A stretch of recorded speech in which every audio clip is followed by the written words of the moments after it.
Hello, friends. Good evening. How are we doing today? I hope you're doing well.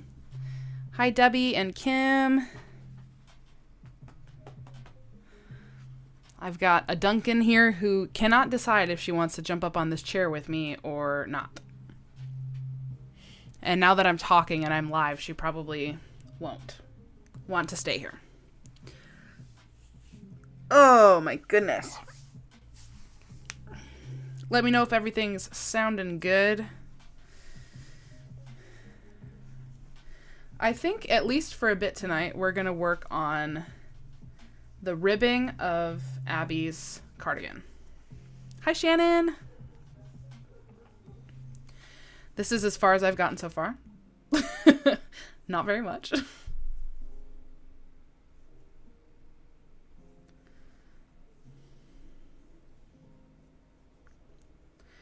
It's kind of a slow, tedious process, but the ribbing does look really, really nice and clean, so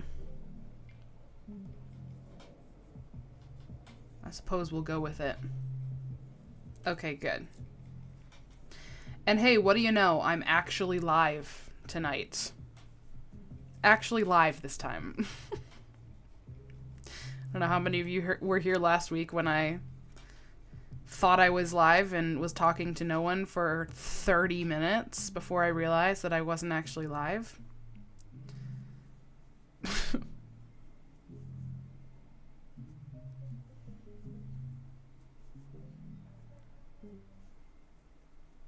But we did not do that today. Good job, everyone.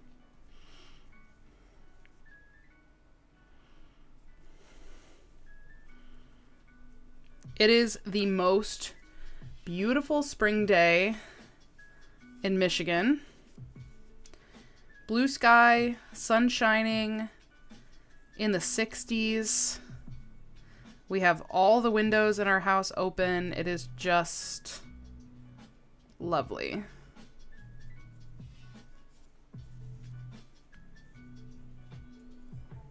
Yeah, Shannon, it was really unfortunate. If you missed, I don't know, I can't remember if you were in that live at all last week, but if you were, but you missed the beginning, you should go watch the beginning of that live, because it's really funny when I realized that I hadn't been live that whole time. It's quite comical.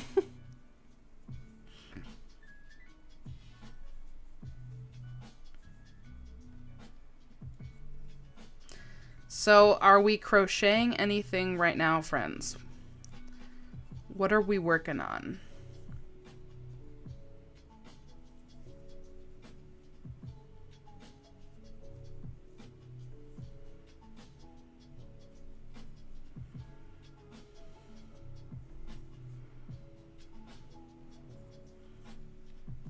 Beautiful day here, 66 now. My computer says it's 70 degrees here, which is wild, but I believe it. It felt lovely.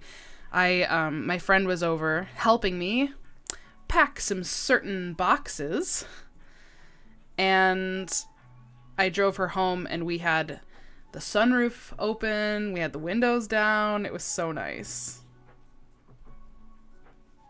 Yeah, you'll have to go watch it, Shannon. Hello, Amanda. Welcome.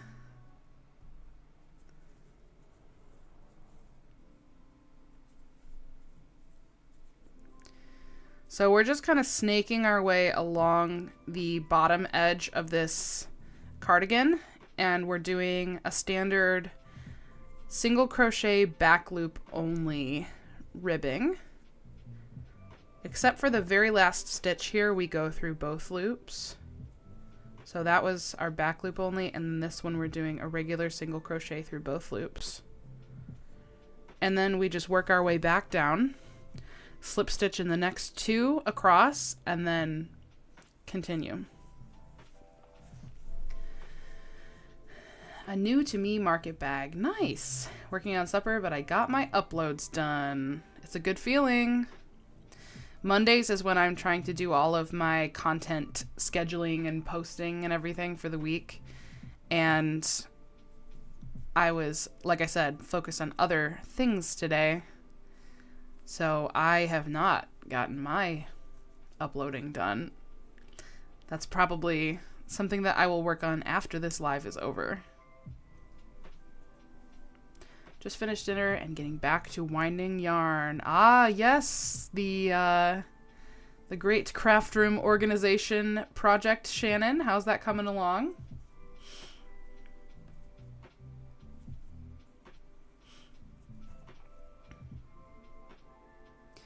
If you're hanging out in the live, make sure to jump in the chat and say hey so I can say hello to you as well. I'd love to hear where you're watching from and what you're working on, if anything. If you're just joining, we're working on my niece's cardigan, and we're just working on the ribbing of the bottom edge of said cardigan.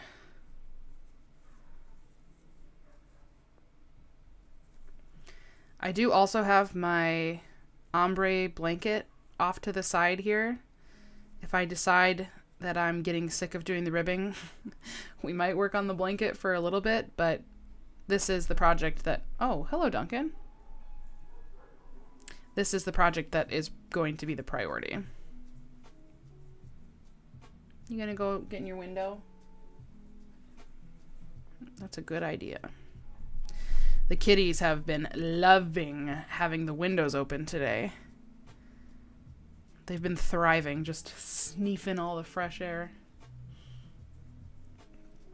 Have to upload the BurgBox items. Tomorrow's the day.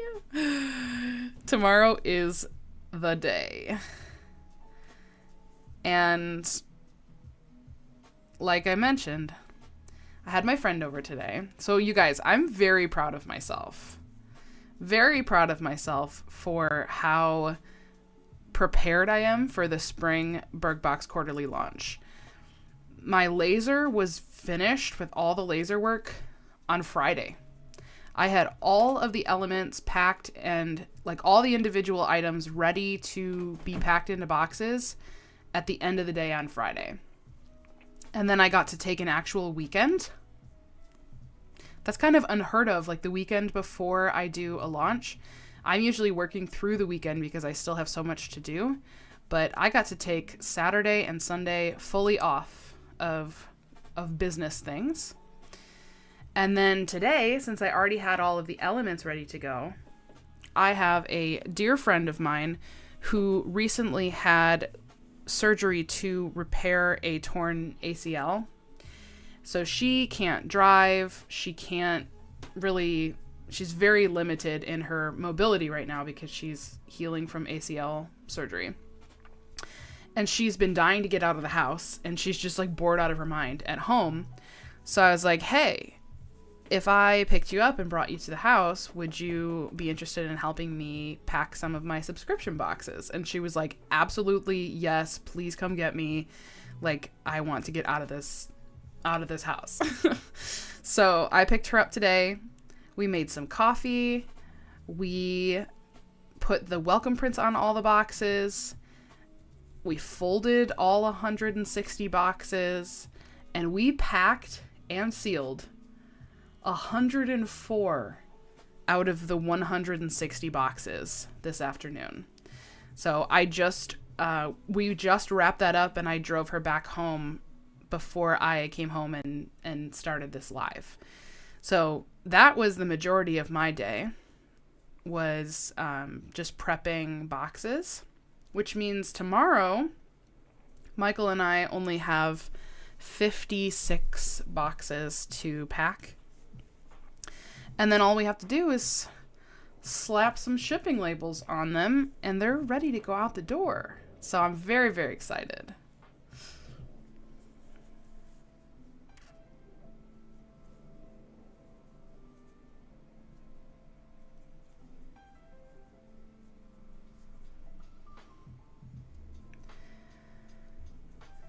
And I plan on being even more ahead of schedule and prepared for the summer BurgBox because I've been spending a lot of time recently, the past couple weeks, just sort of dialing in my workflow and getting every task that needs to be done for my business written out and putting it in kind of a workflow where there's a time slot or there's a space for everything. And so theoretically, as long as I just follow the workflow each day when I sit down to start my work, as long as I follow that, nothing is slipping through the cracks for my business. Like everything that needs to get done is getting done if it's on that list. And I've mapped out kind of from one subscription box to the next what things need to be done and when. And that means that I can start on the summer box literally this week as my spring boxes are launching and truly spread it out over the next 3 months so that come launch day, there's no panic. There's no last minute, trying to make a bunch of stuff. It's just kind of slowly gathering all of the elements that I need so that I can just very smoothly launch it. And I really love that for me. Every box I've been kind of, just learning and getting a little bit better at what I need to do. And I'm really starting to hone in on my process.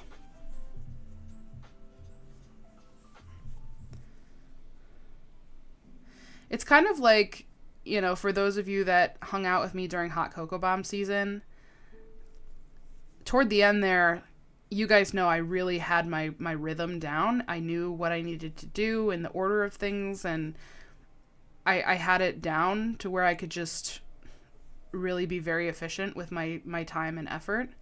And I feel like I'm starting to get there with the subscription boxes as well, where I know what I need to do, and I know the order that I need to do things in and how to make it the most efficient. Which is great because as it continues to grow, being efficient is going to be even more important. So, anyway, I'm sure I'll probably be yapping a lot about Berg boxes tonight because it's very much on my mind with launch day being tomorrow and having worked on the boxes all day today.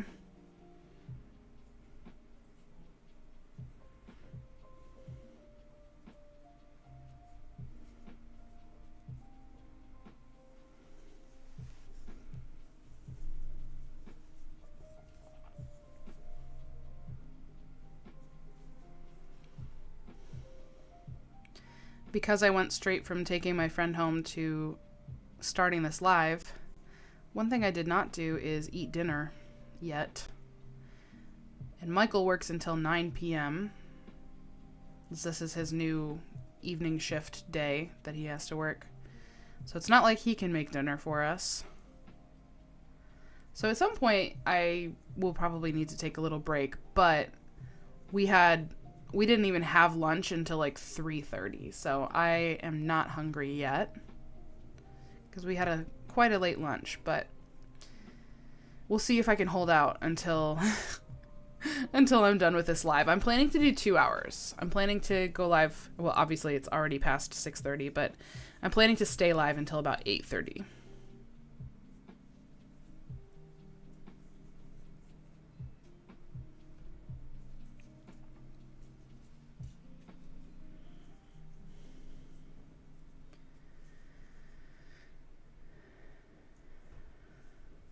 Your videos will probably continue until your new spring box arrives. I love it. Kim, those have been such a little delight to me each day, getting to see all the projects you've made and everything. I love it. I really need to start compiling, obviously reaching out to people and making sure that I have their permission to use footage, but I really should start compiling footage of people who have done unboxings and reviewed the boxes and stuff, because that would make a really great ad campaign, because I've been doing real legitimate paid advertising for my boxes, and I think it would be cool to do an ad campaign where it's just different people unboxing and sharing their thoughts and stuff. Because because I've obviously people tag me in videos and I love watching them, but I have not done a good job of like asking for permission and actually compiling footage to turn it into something like that, or even just to put on my website as like a little customer review type section or something.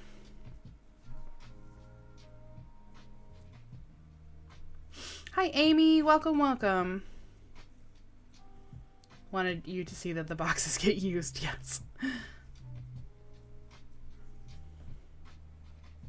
Was out walking my dog on this gorgeous spring-like day. Lost track of time. Felt so good out there. Amy, I was just talking about that earlier. It is so lovely today. We definitely have all the windows in the house open. The fresh air has just been incredible. When I drove my friend home today, we had the sunroof open. We had the windows down. And, I mean, everybody's outside. Of course they are. It's so nice. Hey, we've already made some good progress on this ribbing. Even just in the, like, 18 minutes that I've been live. Good job, team.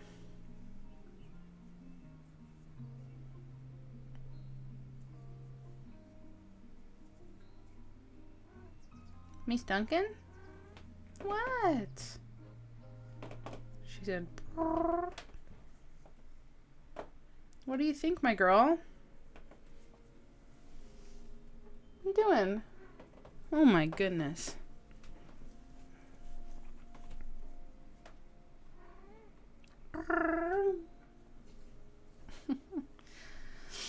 Only got up to 64 here, but for us, that's awesome. Calling for snow tomorrow, though. Yeah, I've seen that we're supposed to get like a mix of rain and snow. I'm like, come on now. Just let us have this.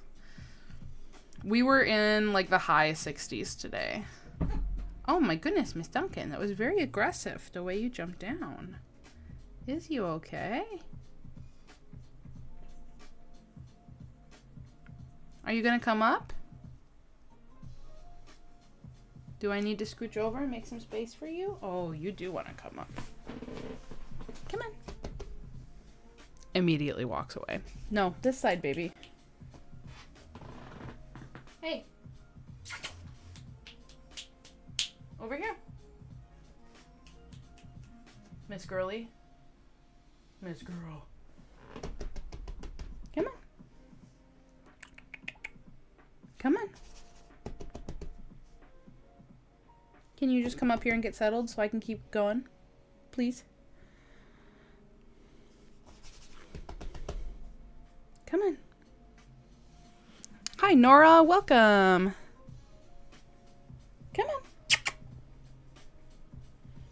I'm also loving the extra hour of daylight that we have right now. That's also very pleasant.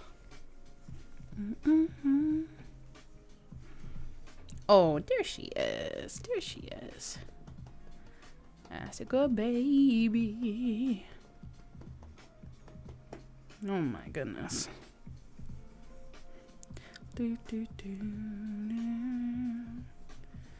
Alright, we gotta do our slip stitches here.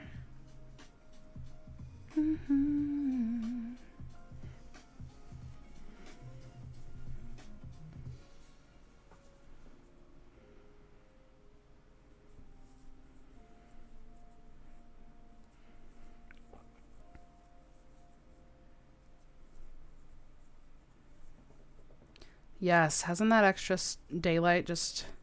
It really felt like somebody really just flipped the switch and said, and it's springtime now. Between the warmth and the sun and the extra light and everything. Not that it will necessarily stay that way indefinitely, but, you know, it's at least nice to get a taste of what is to come.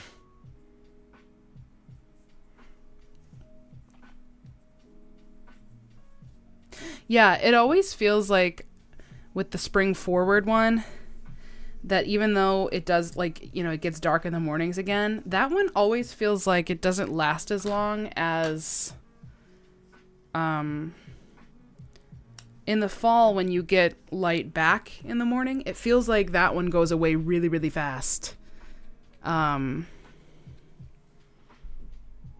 Which I guess it's the same on both sides, but it's a positive on this end.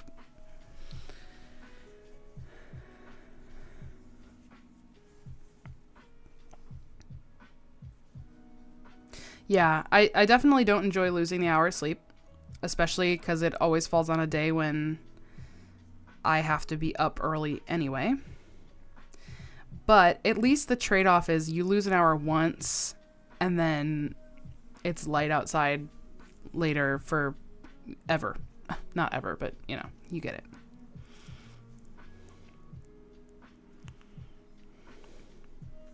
Honestly, I wish we could just do away with it altogether. I know there's some states that have voted to do that. I wish that we would as well. But I don't think that that's exactly anybody's priority right now, and I don't know that it should be.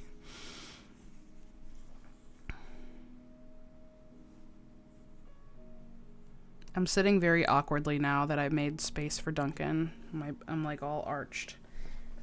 Hey, you're so good. But can I scooch a little bit? Can I scooch on my chair? Ugh. Ugh. At least one more. Yeah. At least one more storm. Michigan always has to have that one last moment before winter officially gives it up.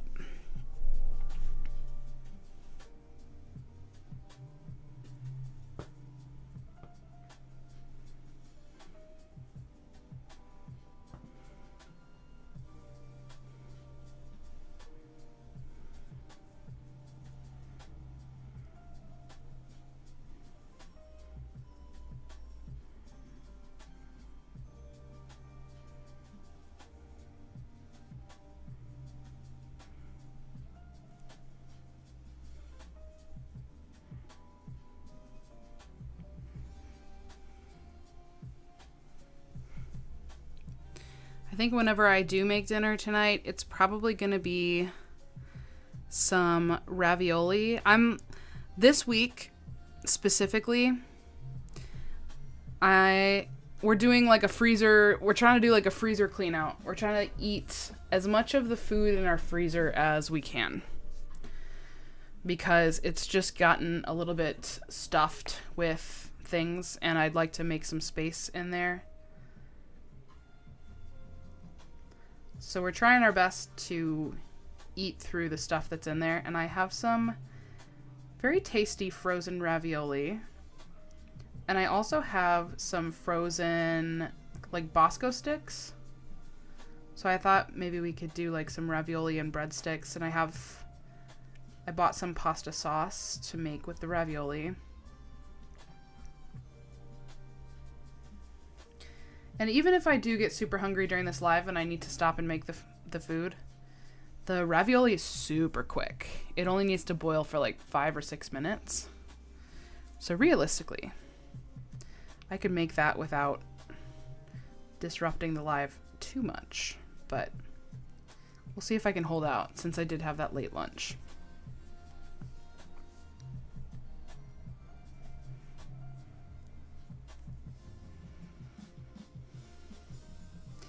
And something else we did today that was so nice.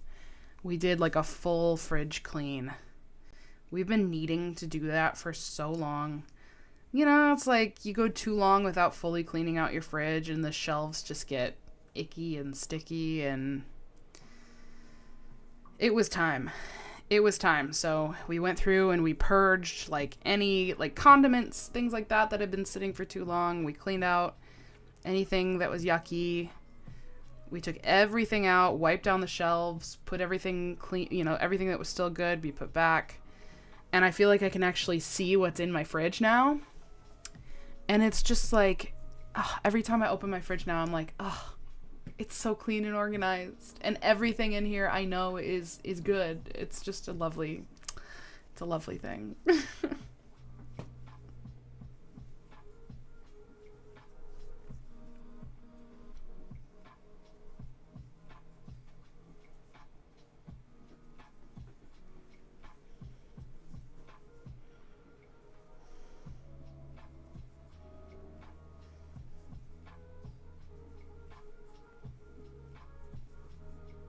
I did a little, actually we both did a little grocery pickup this morning. So since Michael is working evenings on Mondays now, he goes into work at 12:30. We've been doing a little breakfast date on Monday mornings.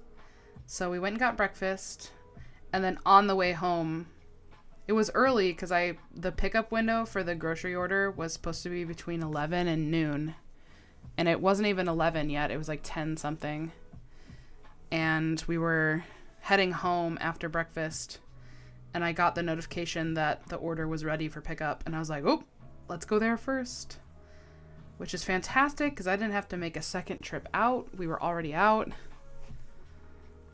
And when we got home and we're going to put groceries away, I was like, listen, we just need to take like 15 minutes, pull everything out and just clean, because I literally cannot put these groceries away in this dirty fridge. Like, I can't do it anymore.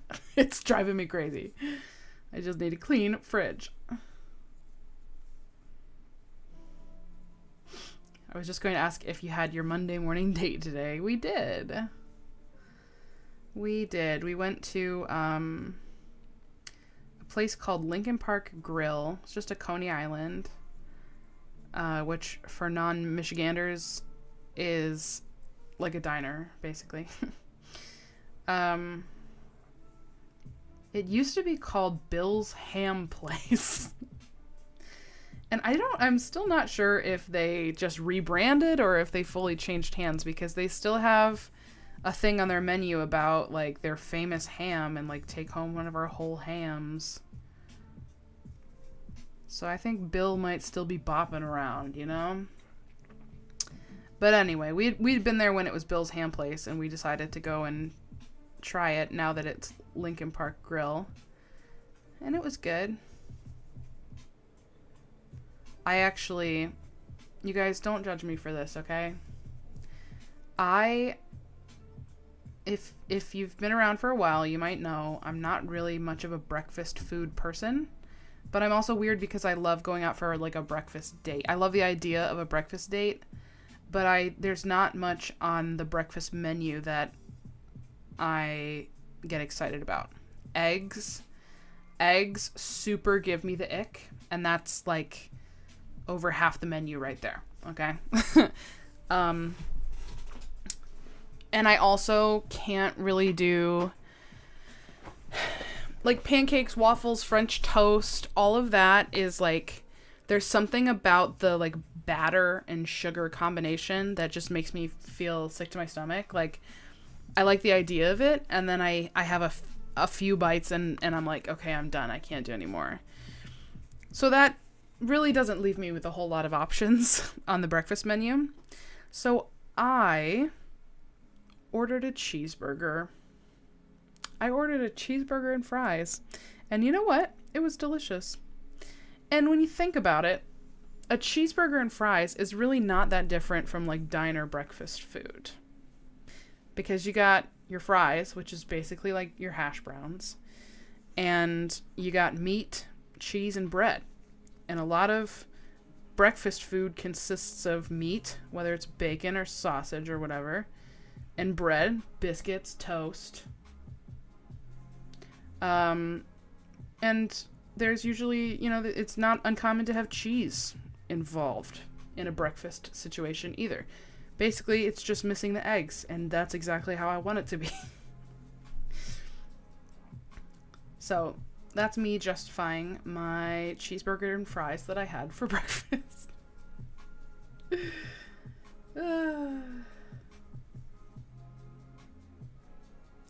Yes, Amy, literally, I was telling Michael the same thing with the fridge. I was like, you know, this is something that I've put off in my mind for so long, but realistically, especially when the two of us do it together, it only takes like 15 minutes, and it makes you feel immensely better once it's finished.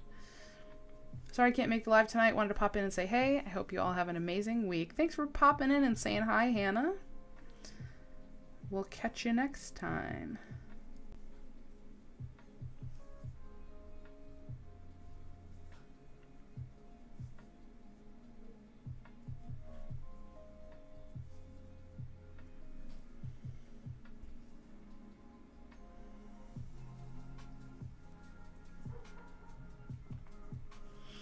I'm the same way. I don't like breakfast food except bacon and sausage, but I would need to have a specific taste for it.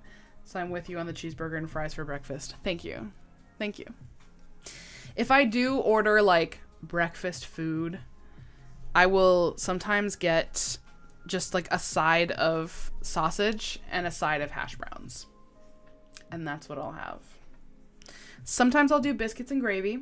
I like biscuits and gravy, but sometimes that's a little heavy and I'm just not in the mood for it. And then the other thing that I really like, but not every restaurant around here has it. There's a place here called Cameo.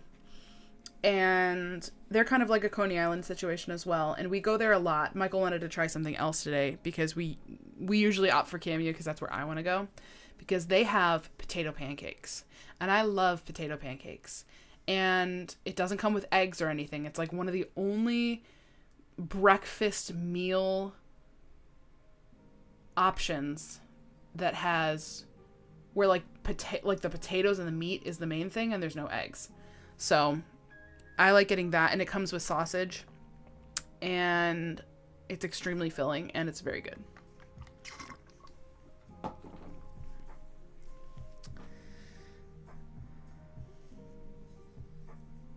See, and I think that you're definitely not alone in that, Amy. I know a lot of people like to have breakfast for dinner, and I'm like, I don't even want breakfast for breakfast.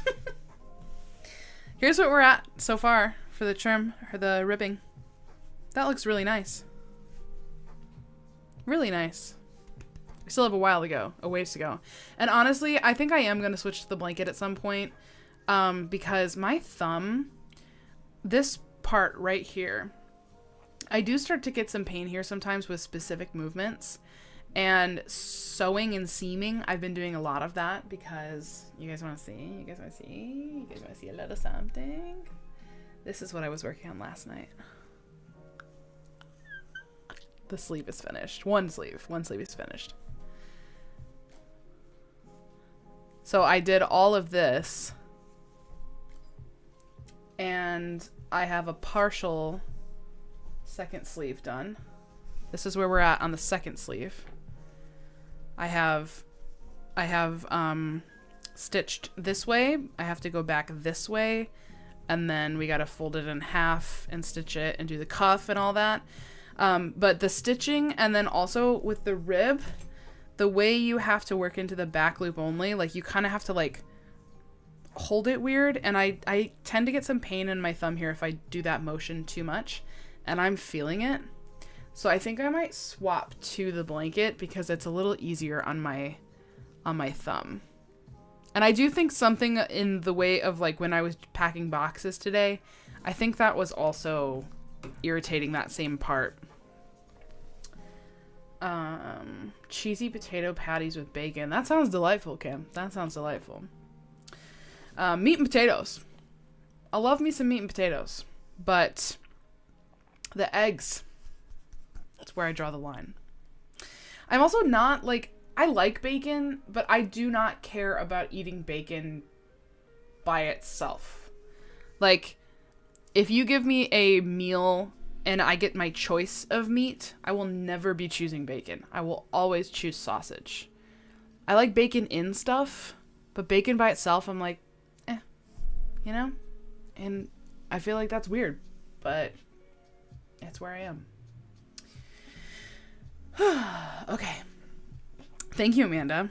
Yeah, so we're gonna press pause on the ribbing for tonight. This was good progress here though. Because I don't want to mess up my thumb. It hurts, and I don't want to push it. But here's the blanket, if you haven't seen the blanket yet. She's so pretty. This is a pattern from a pattern book that I have. It's an older book. It's called 50 Afghans to Treasure, I think is what it's called. And this pattern is called Apricot Fizz. And yeah, you can definitely see the texture a little better when I hold it up like that. It almost looks like a kind of bobble type situation. But I'll show you how it works. It's a very, very simple pattern. And this has been my mindless, brain off palette cleanser project, because as you can see, I've been doing a lot of like intricate, detailed, complicated, multi-step, lots of sewing, that kind of thing. And so I really wanted to work on a blanket, but I wanted it to be something that would be like a break from the intense projects, because I've been doing a lot of really like just like multi-step, multi-layered kind of complicated projects. And this has been the perfect kind of alternate to that. And we've built up a pretty nice amount of, look, it just fits in frame. That's the length that we've been able to work so far. And this color is Red Heart Super Saver Ombre. And this is the green color. I think it's called Candy Apple, if I remember. Or not Candy Apple, Green Apple. Either way. And where are we? Okay, so every other row, it's a 2-row repeat.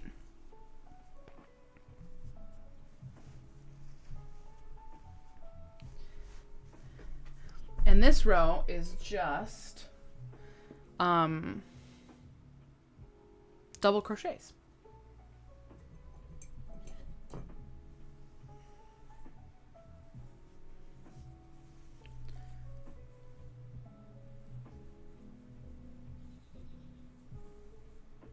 And I'll show you once we get to the other row what creates the cool texture that you see on this right side.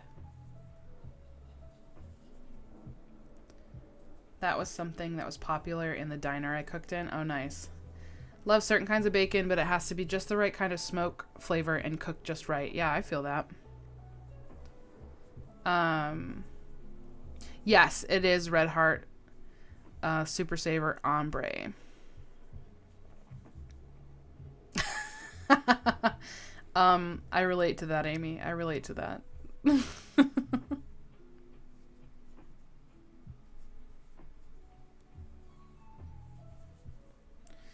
And this pattern just is so simple and lovely and quick, and I don't know. I mean, I feel like I haven't been working on this project actively for a super long time.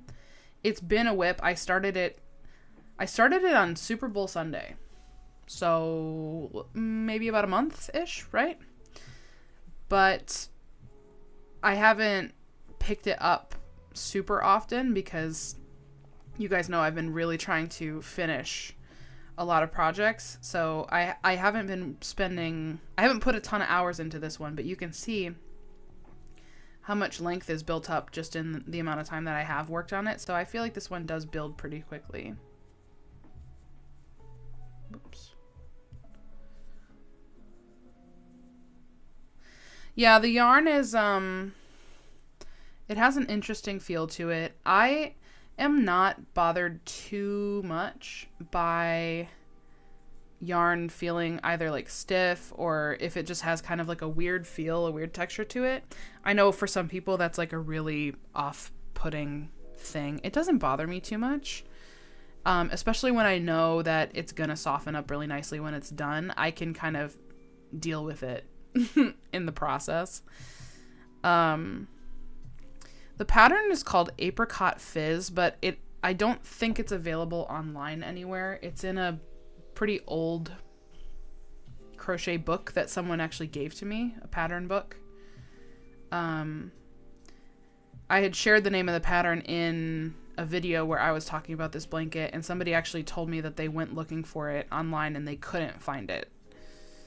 But it's it's an old pattern from an old book, and honestly, I don't really think that it would be a huge problem if I shared with you guys how to achieve this look. And it's very, very simple. It's something that you could write down and you don't even really have to have a pattern for it. You could just follow the stitch.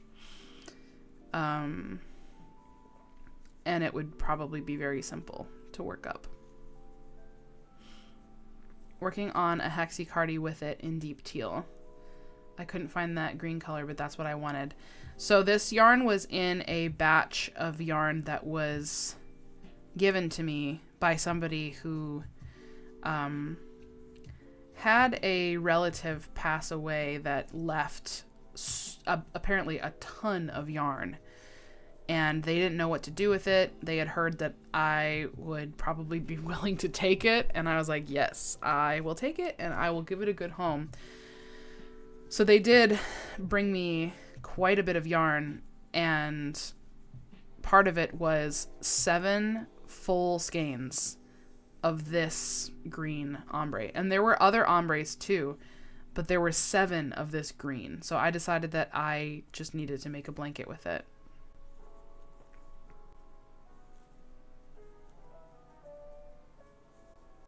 And I think the deep teal is one of the ones that was given to me as well. I have, I think, 1 of the teal and 1 of the purple, and then the rest were green. And they gave me other yarn too, but that was like, out of the ombres, that was what I got. Hi, Rhea. How are you doing? Hello, my Michael. Are you on a break? Yeah. That's pretty cool. What are you doing over there, little girl? Isn't it so pretty? I love it.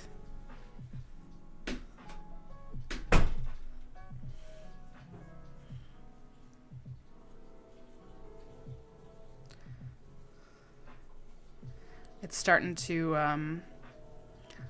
to cool off just a little bit, and you can kind of feel that like evening cool breeze coming in through the windows. We have all the windows open, and it's just like, oh, it's so lovely. It's so lovely.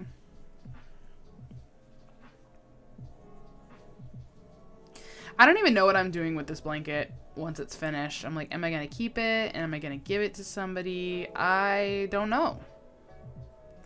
Right now we're just making it. And then either somewhere along the way, we will discover who needs to have it, or we will just let inspiration strike us once it's finished. I might keep it, but you guys, I have quite a few crocheted blankets at this point. I don't know that I really need any more.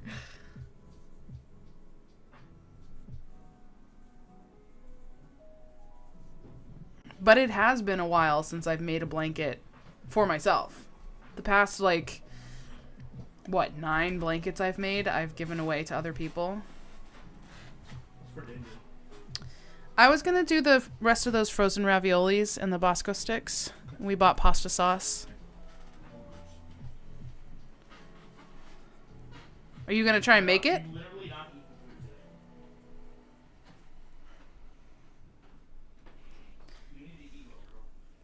Have you seen the pretty Christmas tree blankets with that yarn? I don't know.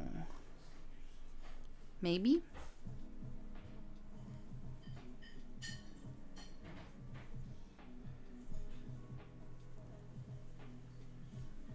It sounds vaguely familiar, but I'm not picturing anything super clearly.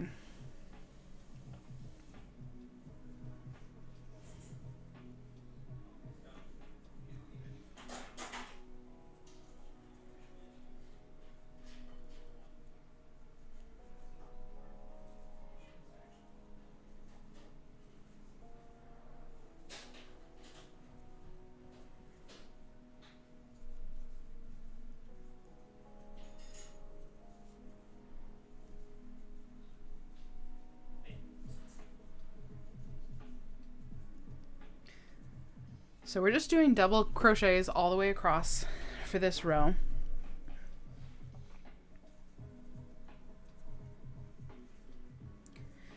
And if you haven't already been, you guys can really, I feel like you can really see the texture when you kind of hold it up at an angle.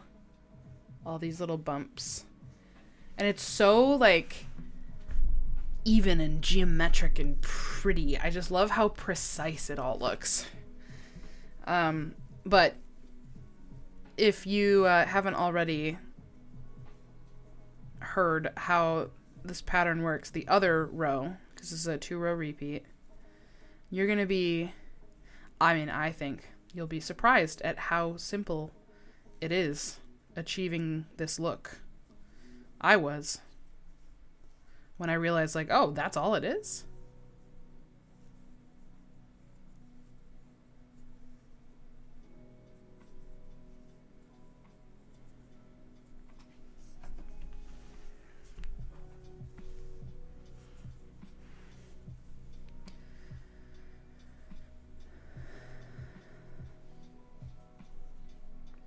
Man, today has been extremely productive, you guys.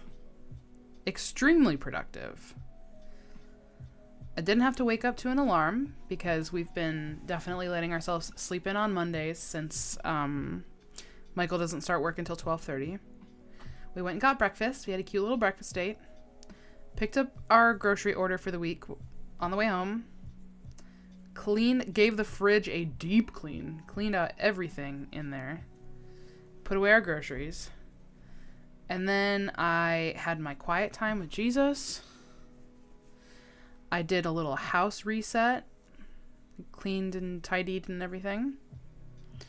I went for a quick little walk outside because I'm really trying to incorporate walking back into my mornings, and it was just gorgeous outside this morning. I did a little bit of admin stuff. Not a whole lot, but I like cleared my inboxes. Printed some packing slips, got an order packaged to go out the door. And I did a little bit of my like social media posting and scheduling and stuff. And then I went and picked up my friend, and we spent the whole afternoon getting spring Berg Box quarterlies packaged up, and we got 104 out of 160 done before I had to take her back home and then get ready for this live. And when this live is finished, I am going to finish up the social media stuff, the like recording and scheduling that I didn't have time for this morning. I have an email, my like email marketing stuff for the week that needs to get written and scheduled. And then we'll probably call it a day. I've just basically been mirroring my work schedule to match Michael's. And so since he works until 9 o'clock, I've been working until 9 o'clock and starting a little later in the day. And it works. Hi, Mary Jo. How are you doing today?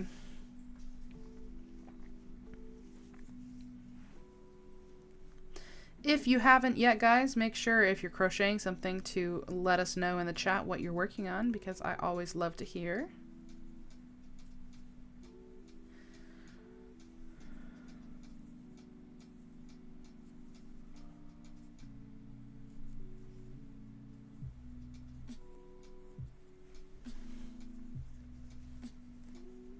Good, I'm glad to hear it.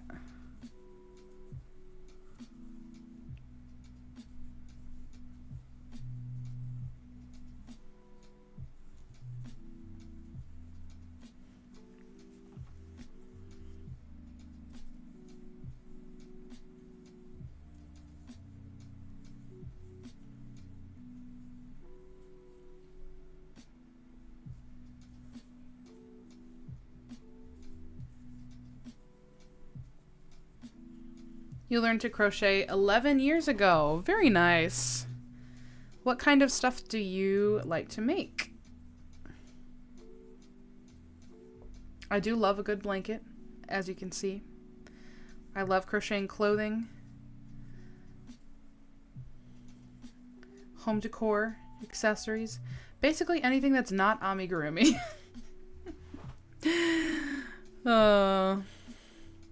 I don't know why, it's just not my forte.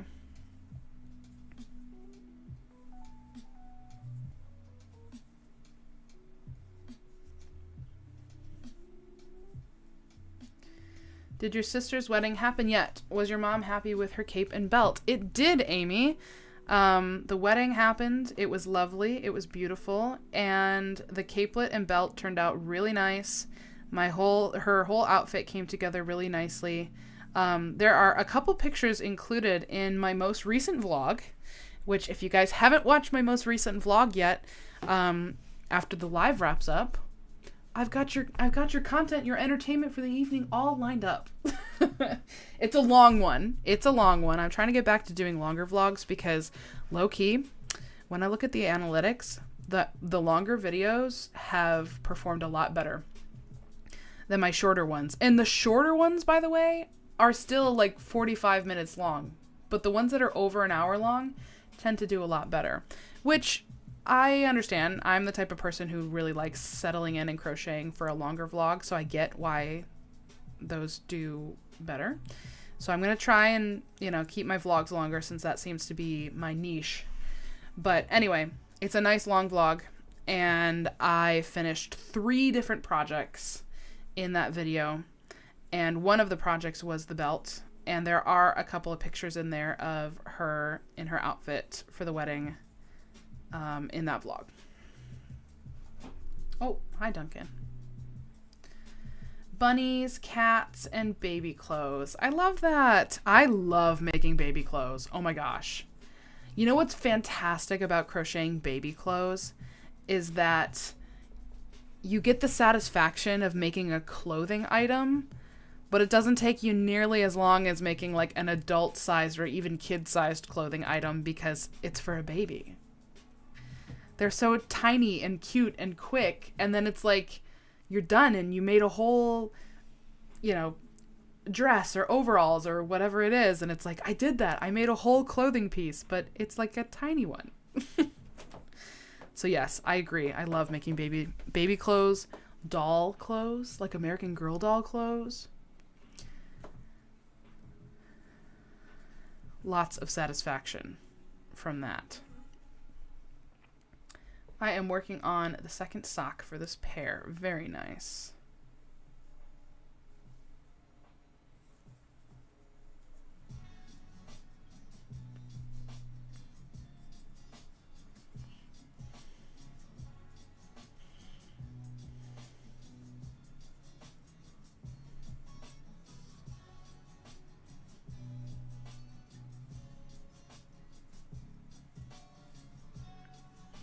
All right, guys, we're finally getting to the end of this row, and I can show you how the other row works.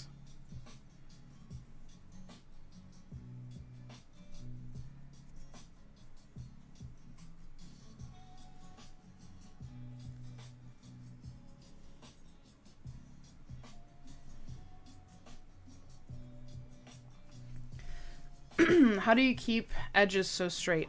I think just time and practice. It is something that I do believe comes with time. Usually if you have edges that are looking pretty wobbly, it means that there's either a stitch that is getting added to the end accidentally, or you may have not worked into the very last stitch, and that can cause it to kind of ripple. Also, potentially, depending on the stitch, some stitches and patterns just lend itself more toward having a nice even edge, and some do look a little more wonky until you either block it or add a little border to the edge. Your tension can also affect whether your edges look nice and straight.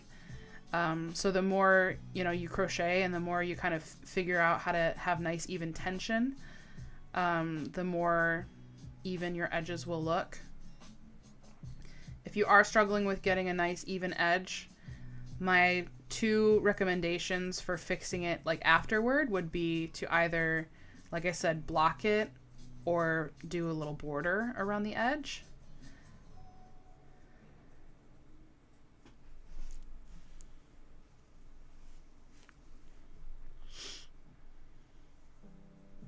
I might look into American Girl clothes for the next project for my daughter. She might really enjoy making clothes for her dolls. Yes, there's a specific YouTube channel, Shannon, if you're interested, that I have made several of her.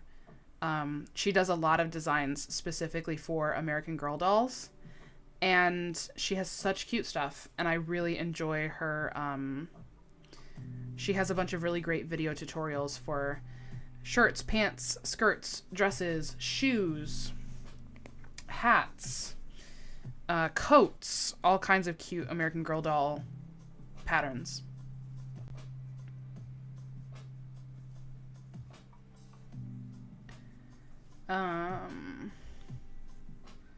Let's see. Speaking of babies, if you could add a couple lovely boys into your list of prayers, that would be amazing. My coworker had twins at 27 weeks and 3 days, and they are in the NICU, Colton and Declan.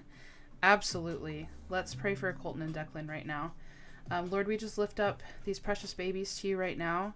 God, I thank you that you have given us just the amazing miracles of modern medicine, that babies can be born that early and still have every chance to grow and thrive and be healthy.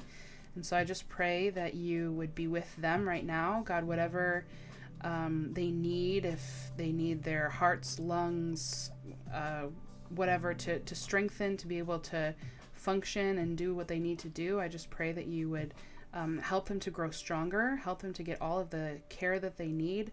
And I also pray for the mom, the family, that you would give them your peace and your comfort during this time, that they would sense your presence and your love surrounding them as they are walking through a really scary and difficult time. Just be with them, let them know that you're near, and we just pray for healing and growth and a good report. We thank you for it in Jesus' name. Amen. What is the channel, if you don't mind me asking? I'm trying to remember it. I think I have it saved to a playlist. I'm going to see if I can find it on my phone real quick.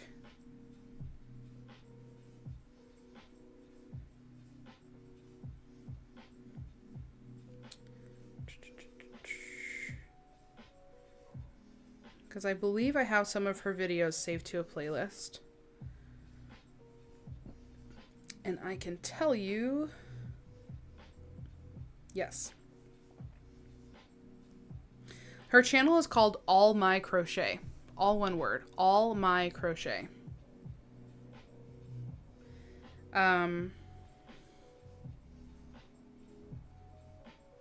Just to like show you some of her stuff, I have made this little shell top and skirt. Oops, I didn't mean to actually click on the video. I've made those for Abby's dolls that she really liked. I have not made the sweater. I have made the blanket and pillow, which was super cute. There's a little halter top with a ruffle edge. I don't know. It's a little bright. She's got a party dress, and I don't think these are all her videos. These are just ones that I had saved to a playlist. So she has tons of cute options.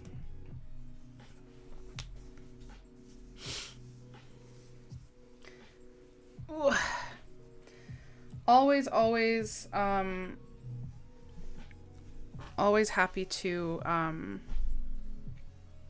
pray for you guys if there's something you got going on. Okay. Now, I am trying to remember. I can't remember if I chained 2 or 3 times. It looks like 3.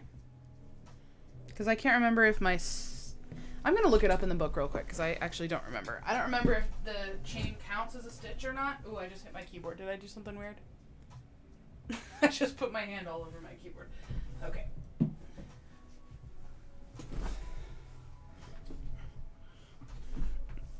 This is the book that we're working out of. Okay. And I do not remember if the chain 3 counts as a stitch. So I'm going to look it up real quick because I don't want to do the wrong thing.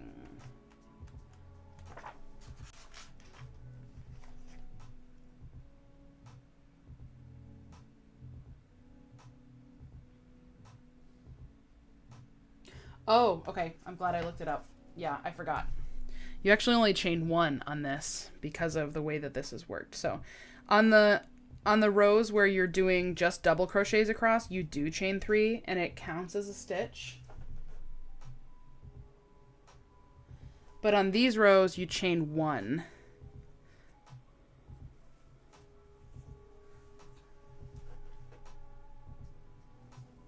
and that counts as a stitch. And then, so that counts as a stitch here, and then we're going to double crochet into this next stitch. And then this is the whole thing, you guys. Double crochet, and then into our next chain, or our next stitch, slip stitch. Double crochet in the next, slip stitch. And you just repeat that whole thing across. Double crochet, and then every other stitch, you do a slip stitch. And you just repeat that whole thing. And then on the opposite rows, when you have the right side facing, you just do double crochets across. That's the whole thing. So simple. But it results in this really pretty textured, kind of bobbly looking, not really bobble, I guess more like a popcorn stitch maybe. But it has such cool texture, and it's literally just the double crochets kind of bumping out from doing the slip stitch. Isn't that so cool?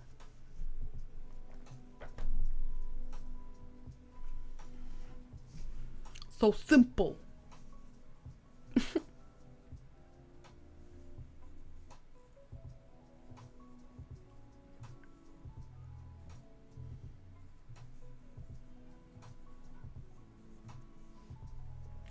So I don't think there's a particular name for the repeat, but it's just a double crochet and then a slip stitch.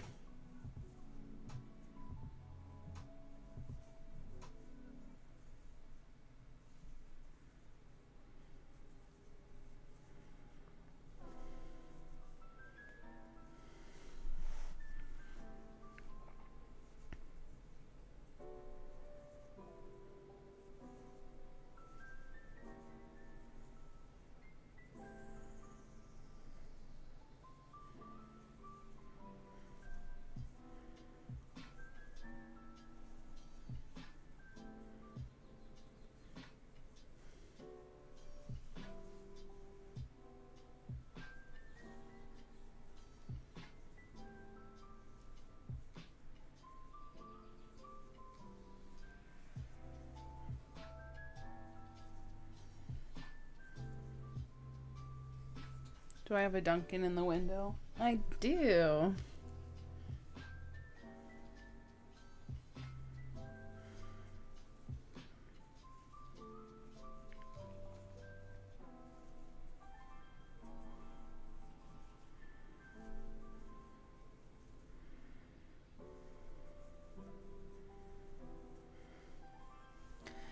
So like I mentioned earlier, this yarn for this blanket was gifted to me. And I was given 7 skeins of this. And if you guys have seen the Super Saver ombre, they're pretty large skeins. So I have 7 of them. And I'm on to my second one currently. This cake is my second one. So we'll see if 7 is enough. I do think I'll probably use all 7. And if 7 is enough and we like how it looks, then that'll be that. But we can always go and get some more to add to this if we feel that it's needed. And actually, technically, I think I really only have 6 to work with, because I had pulled one of them and started adding it onto this, and then I realized after a few rows that it was a noticeably different dye lot. I'm not usually a big, I'm not usually too worried about dye lots, but this one it was noticeable. Like, it was almost more of a blue-green than a true green like I have here. So I decided to pull off those rows and attach a different cake instead. So technically, I guess I really only have 6 to work with. I didn't look too carefully, but the other cakes that I have seem to be this same shade. And I don't think any of the other ones are going to be a dye lot that's going to cause an issue. But that makes me think that I probably will need to end up getting some more of this to get it to the length that I'll want it to be, because it's a pretty wide. I followed the pattern in terms of like, you know, how many stitches to do. And it basically the blanket just says keep doing the 2-row repeat until it's this length.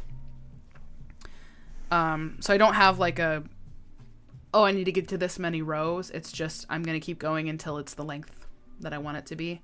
But I did follow the pattern in terms of how many chains to start off with. So it's fairly wide, which is how I like it. I feel like if I'm going to spend time making a blanket, I want it to be a big blanket. I want to be able to wrap myself around it, you know, or wrap it around me. Do you have a yellow color for leather patches? I'm thinking about getting a patch for the baby blanket my daughter's making. I don't. I do think that they recently, because when I first started my website and first started offering the new leather that I offer now, they didn't even have yellow as an option. They didn't even offer yellow. But I do believe that recently they added yellow as an option. So I think it's possible that I could get some, but I don't currently have any.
We've already been live for over an hour.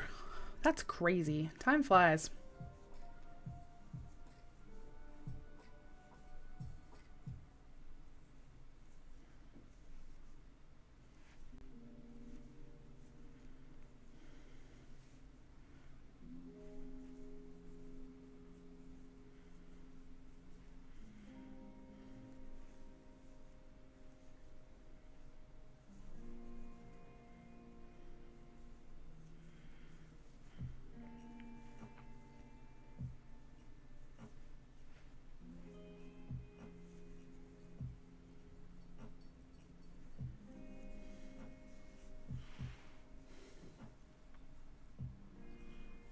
Yes, I always love doing little custom patches like that for baby blankets. It's so special. Bought some loops and threads yarn from Michael's last fall. I used one, just went back to that whip, and the other skeins are different color shades and so much thicker and rougher. Oh, that is so frustrating. And is it a yarn that they've like gotten rid of now, so you can't even get more of the right one? That's always like, that's truly the worst. When you can't even like fix it.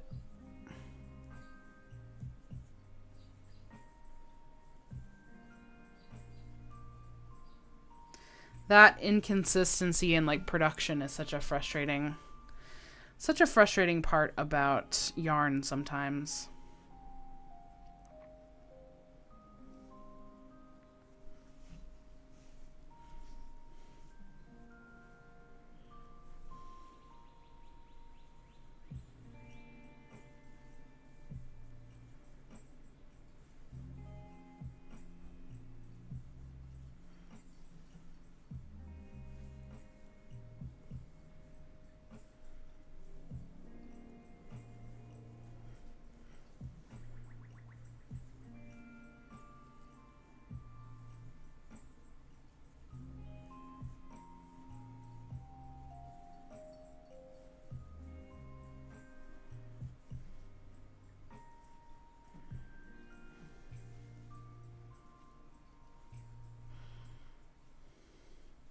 I know I'm probably going to have to close my windows soon as it starts getting cooler, but the fresh air, it smells so good. I don't want to close my windows, even if I start getting cold. Yeah, sometimes you can't really tell until it's like in your hands and you're working with it.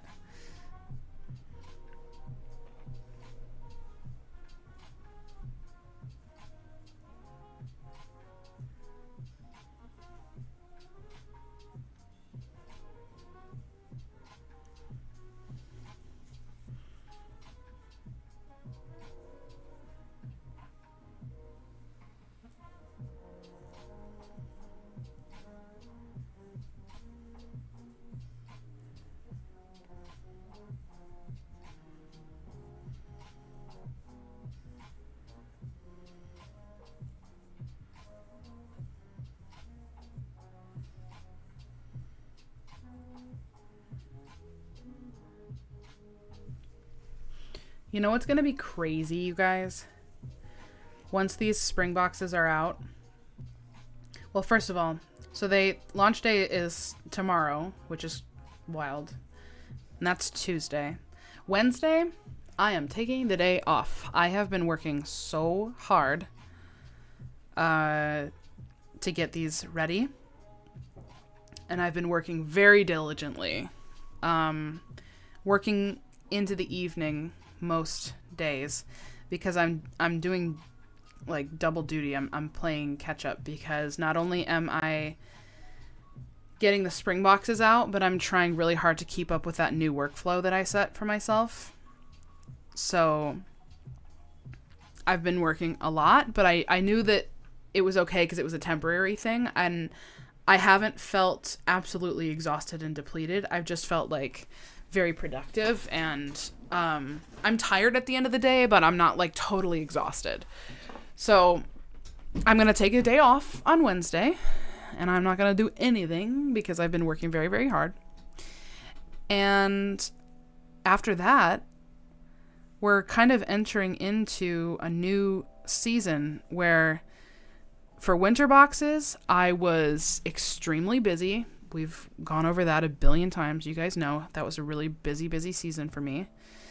And then for spring, for the first like 2/3 of the season where I should have been making boxes, I was still like deep in recovery from burnout. Like I really was severely burnt out.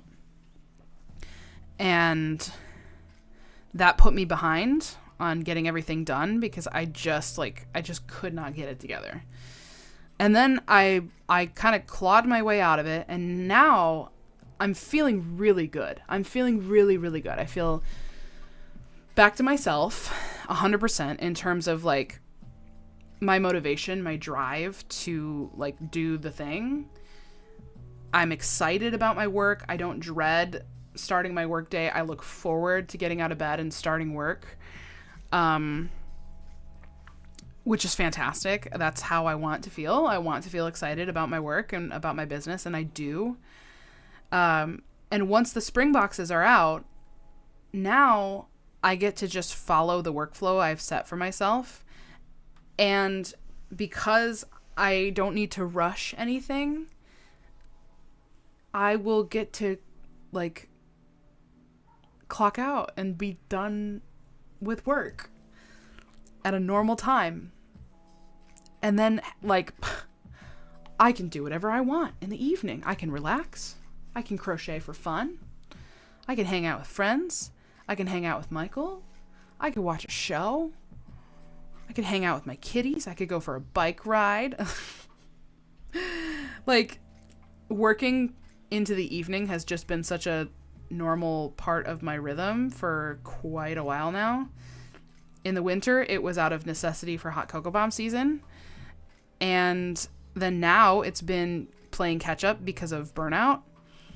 So the fact that I will just have like a normal, healthy schedule where I can kind of, clock in, work the stuff that I need to do for my business, and then clock out and enjoy the rest of my evening knowing that everything I needed to do for that day is done is just feels like such a foreign concept to me. And I'm really, really excited to find a little more balance.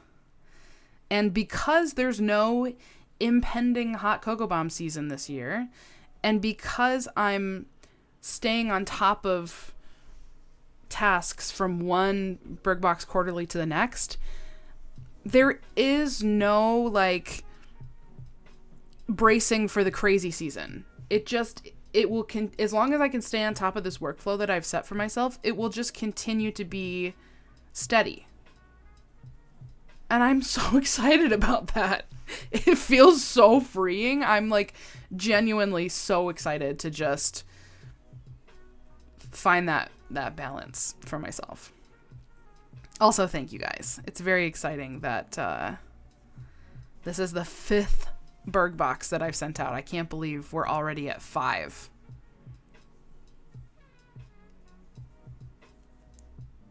Last year at this time, I was just thinking if I could just get 20 people to subscribe, that would be amazing. And now here we are. Currently, the last time I looked, I was at 122 active subscribers. And that is just crazy to me. And I'm looking forward to growing it even more.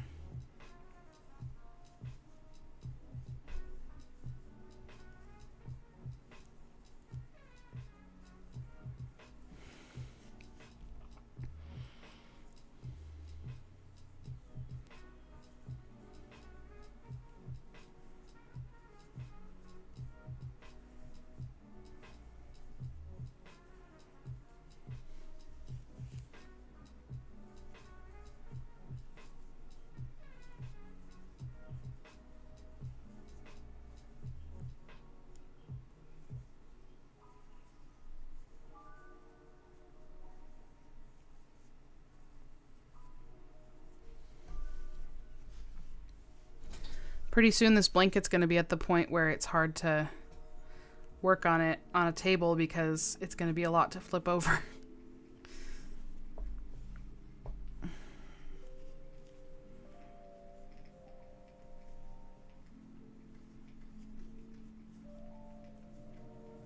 Oh, I missed a comment from Amy there.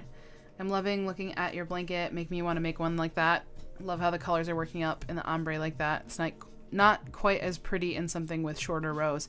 Yeah, I do think that this ombre, it is like just the right amount of color changing for this project.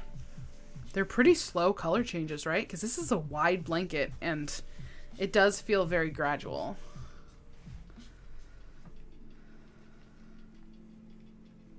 Thank you so much, Amy. I really appreciate it.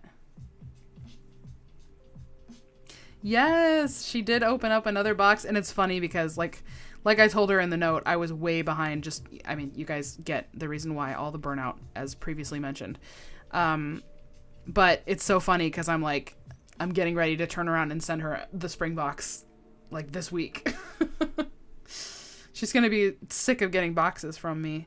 But I'm like, man, it's just as long as she continues to show them, I will continue to send them to her because it's worth it.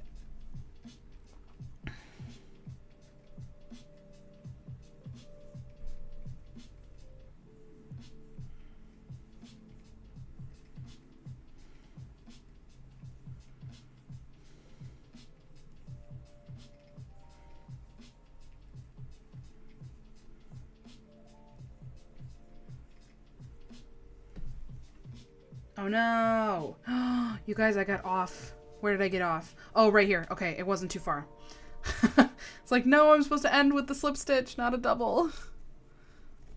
I did two slip stitches right here. My bad. At least it wasn't like all the way back here. That's the first time.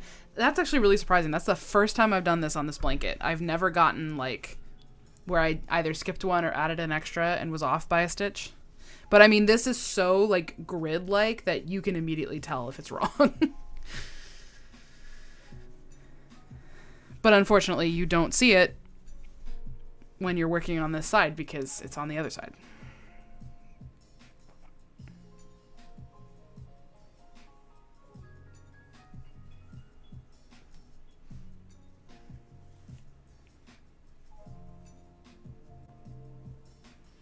It's what I get for talking and crocheting.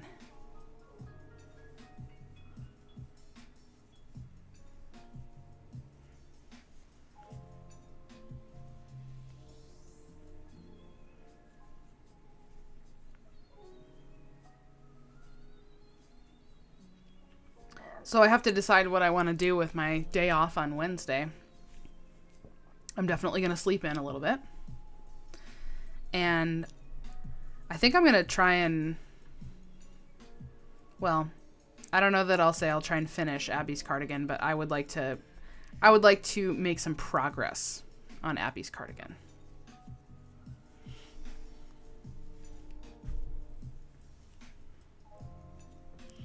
May have missed it, but did you ever give an update on how things sold that you put in the gift shop before the holidays?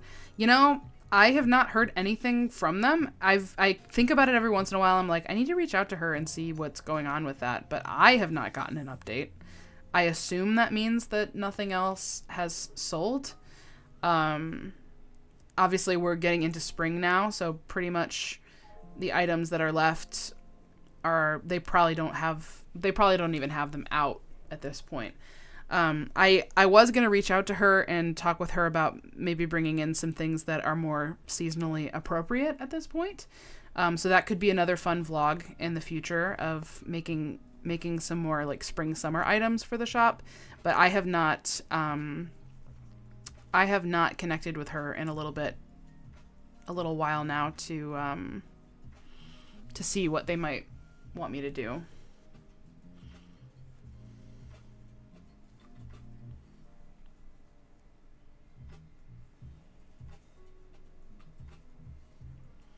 Let's see, it's almost 8 o'clock now. I think I'm going to go throw some water, get some water going on the stove so that when we're done, it's ready to boil this ravioli. So Michael when he came up for his break, he did say he was hungry, but he wouldn't have had enough time to make food because he was just on a 15-minute break.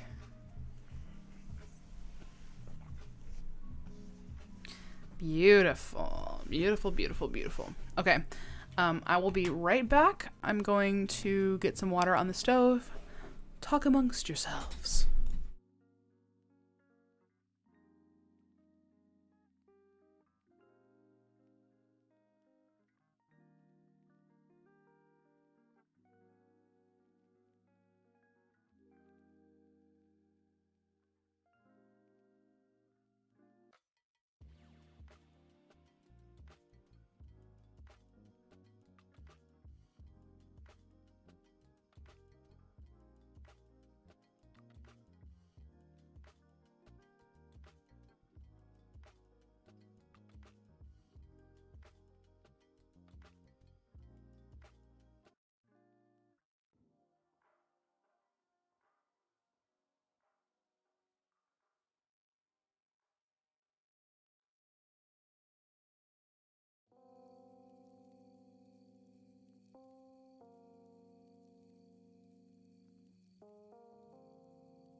Okay, water's on the stove. Amy, that's such a cute idea. I really love that. I also, since it's a flower shop, I really would love to crochet some plant hangers for them. I think that would be really cute.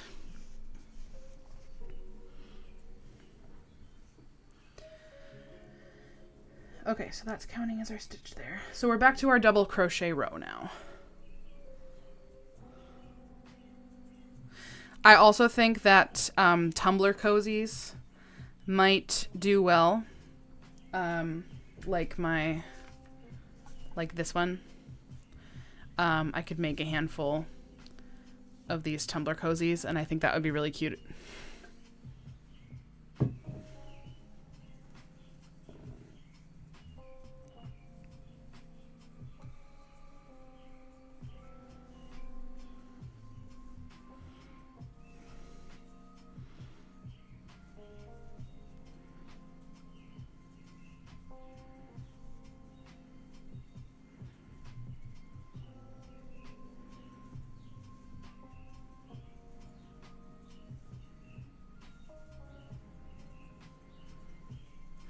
It's like dusky outside and all the birds are chirping and stuff, and it's just it's lovely. It's lovely. It's lovely.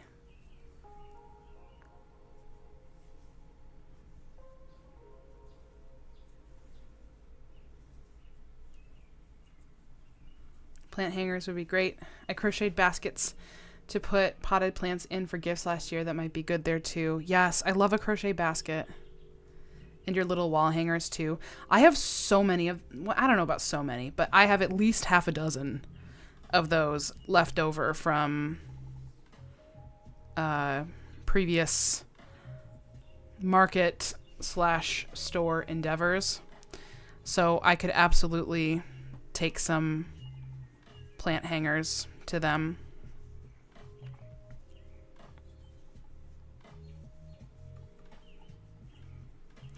Also, tell me what you guys think about this idea. This is something I've been kind of throwing around in my brain lately. Over the, year of making Berg boxes, I have acquired many random crafting supplies, beads, and just, different little pieces of stuff. And what usually ends up happening is, let's say I need 120 of something, but they only sell them in increments of 50. So I have to buy 150 and then I have 30 left over. So I have this leftover supply of random things that has been accumulating, and I don't want to just keep shoving them in my closet. So I was thinking it would be kind of a fun vlog and a fun thing to put on my website, to basically just take all of my leftovers, all of my leftover supplies, and just try and make some fun stuff for you guys. Whether that's, additional yarn cutter pendant necklaces or whatever. But basically it would be like a limited quantity thing. So it would almost be like a drop style. So I would make some things, and that would be a vlog, is me seeing what I can make out of these leftover craft supplies. And then whenever that vlog drops, I would also drop the items, and then whenever they're gone, they're gone.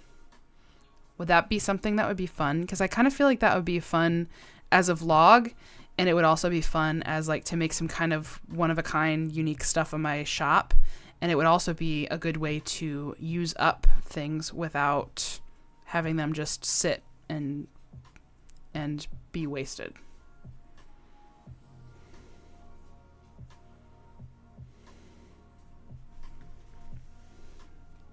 Or do a mystery box. That could be fun too.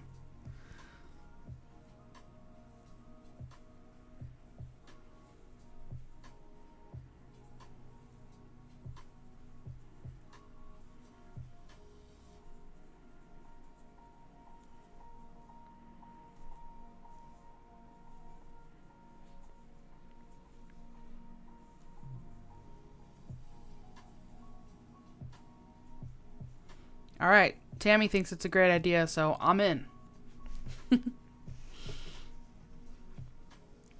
Those wall hangers would be cute with air plants, Kim. I agree. My necklace is all turned around.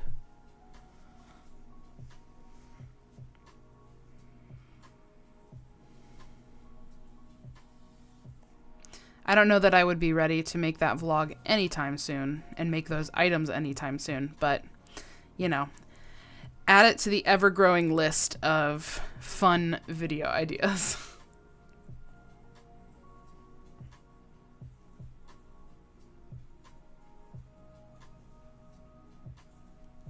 All right, I got a yes from Amanda.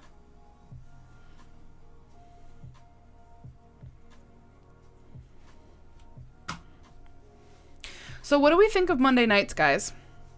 Do we like a Monday night live? Do we like it better, worse, the same as a Sunday night? Right now, Sunday nights are not really an option for me because of our schedule getting shifted around with Michael's work schedule. And I do like the fact that I can go live on a weeknight evening and it's not like I'm missing out on spending time with my husband because he's working. I mean, you guys are here, so obviously it must at least somewhat work for you.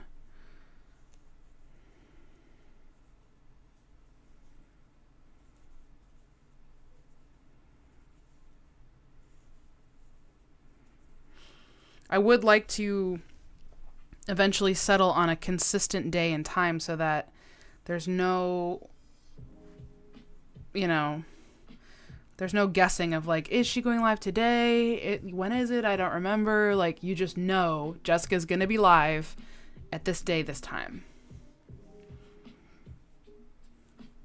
And it seems like Monday evenings would work for me for the foreseeable future. Monday night is good. I like Monday nights. Okay. That's 2 votes for Monday nights. Maybe I should do a poll on my like normal community tab because obviously this is going to be a little bit of a biased response since you guys are here. But I am limited on how many days I'm available to go live. So my other more reliable option would be Tuesday nights because typically Michael goes to the game store on Tuesday nights. That's when he goes and plays Magic with his friends. But Wednesday is our date night.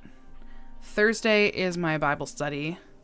Fridays I don't think would be a great day to do lives because people tend to have things happening on Fridays. Me and probably you guys. And then Sunday nights is when we're having our life group, which is every other Sunday, but still, that's just, I don't want to mess with that. Okay. I'm definitely leaning toward Monday nights.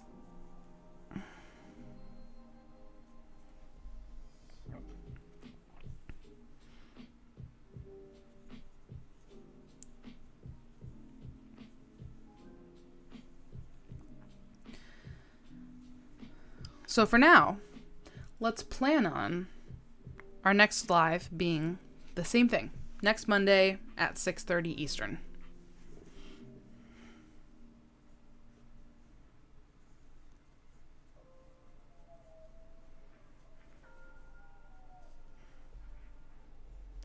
And there may be an occasional live that's more spontaneous on a different night, just either if something special is going on or maybe I just feel like going live.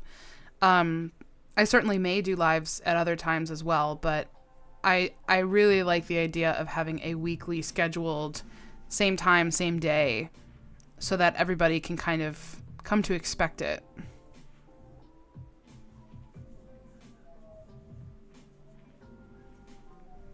Okay, 2 people that cannot do Tuesdays. That's good to know.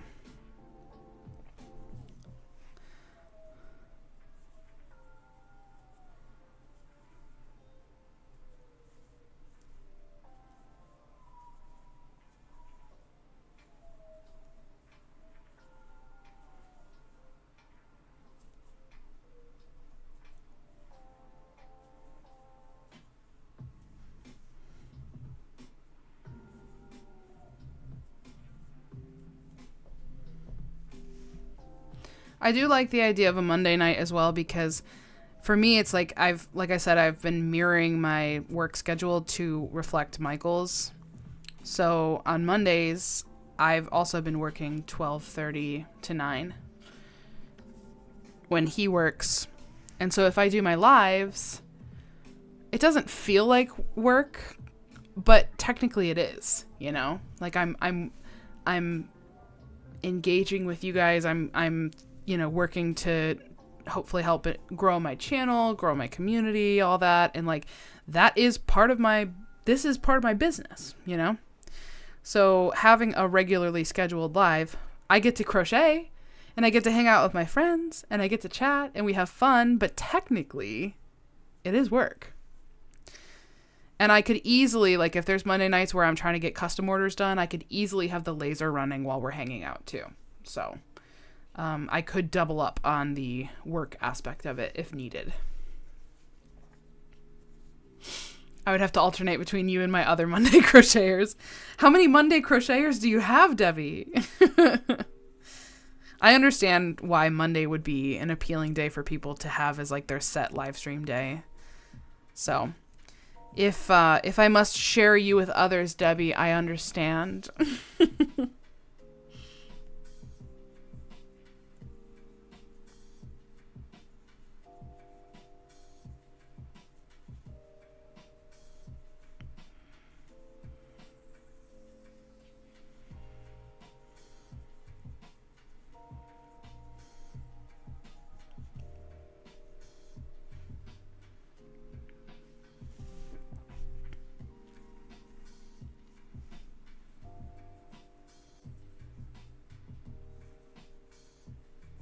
Only one other one. Okay. I'm just picturing Debbie with 15 tabs open and she's watching every crocheter on on YouTube.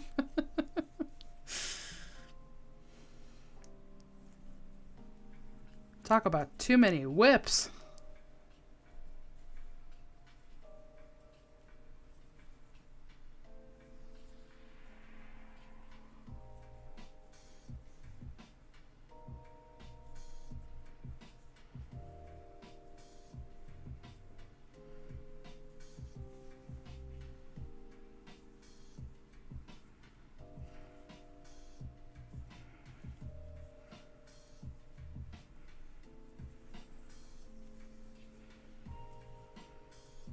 I don't know why my yarn is not feeding very nicely on my cake today.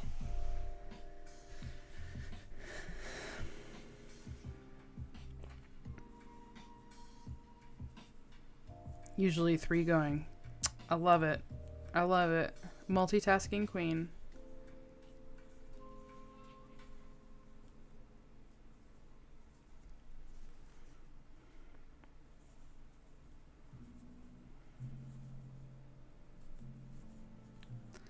So I offered to make my friend Nick, when she was here helping me with boxes, some coffee with my espresso machine.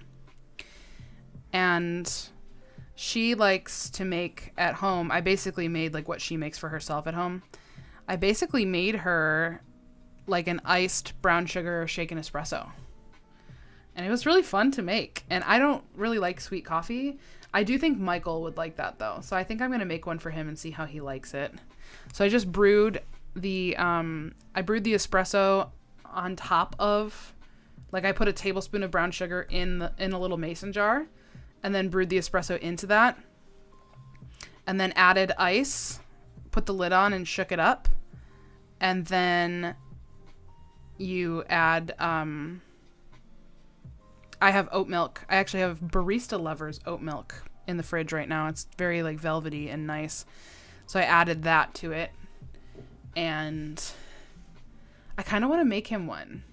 We have decaf. I found and I purchased decaf whole bean. It's kind of hard to find decaf whole beans for espresso. But I managed to find some. So I could make him a decaf one. Just as a little surprise. Because I think he would like it. That's your go-to drink at Starbucks, Shannon?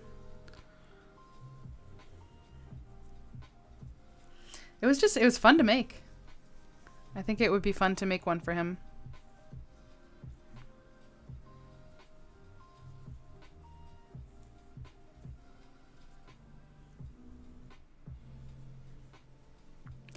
I also decided to try something very, very slightly different for myself today. Because I have that Barista Lovers oat milk, I made myself an iced latte instead of an iced Americano. So if I were making an iced Americano, I would do my espresso shots over ice and then add water to it and then a little splash of half and half. So basically it's like a strong iced coffee, because you add water to it. And then obviously if you're making a latte, you just add milk instead of adding water and cream.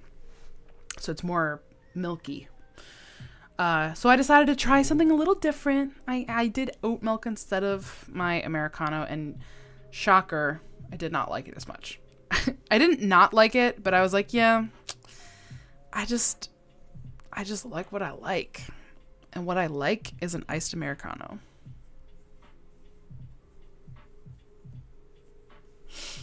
Hey, Beth. We are, well, I won't speak for everyone. I'm having a great Monday. Thanks for popping in to say hi.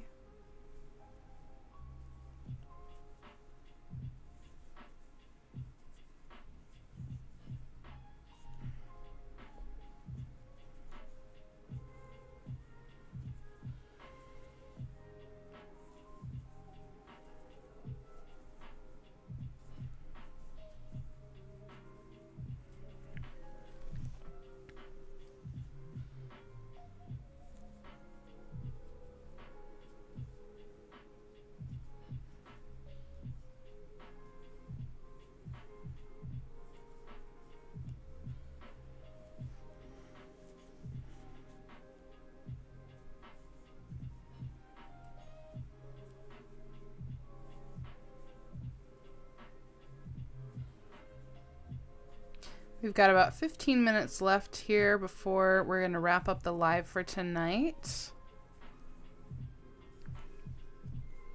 I'll definitely at least be able to get the next row started. We're getting into the like really dark shade of green on this ombre now.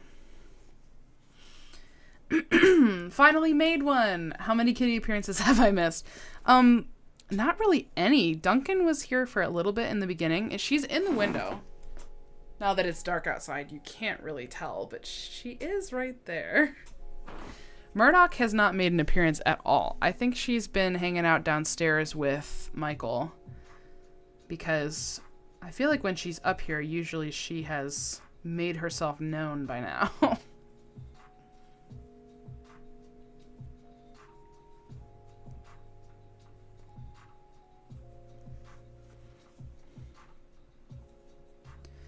Since my friend was over the whole afternoon today helping me with packing Berg boxes, I think she got like all of her energy and socialness out when my friend was over. So she's probably just zonked out somewhere.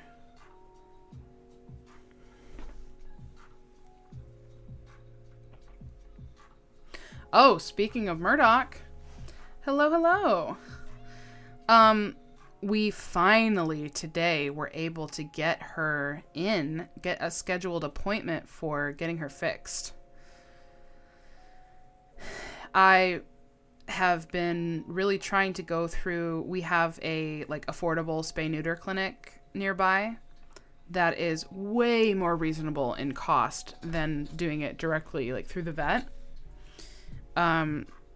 But because they're an affordable clinic, and they can only take so many animals every week, they book up like really fast. And so sometimes you have to call back multiple weeks to try and get your name in. And I think we probably called for 6-7 weeks trying to get an appointment for her. And because they just don't have the capacity to call back everyone that they don't have room for, it's just like, yeah, if you don't hear back from us by the end of the week, just like call again next week. So that's what we've been doing. And we finally got a call back from them today to book the appointment. So that's happening next Tuesday. Next Tuesday. She is a little over 6 months.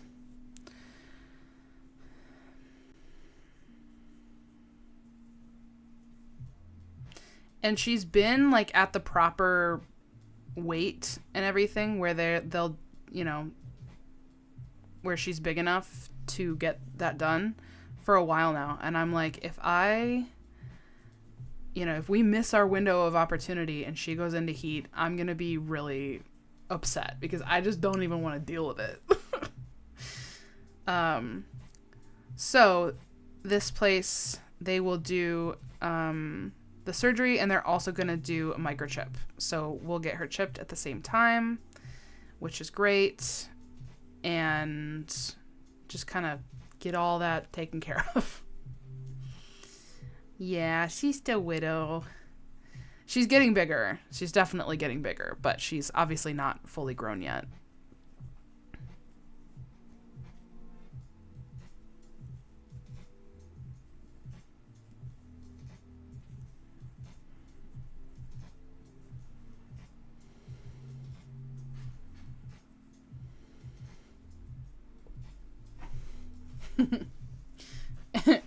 And you said yours have been little psychos.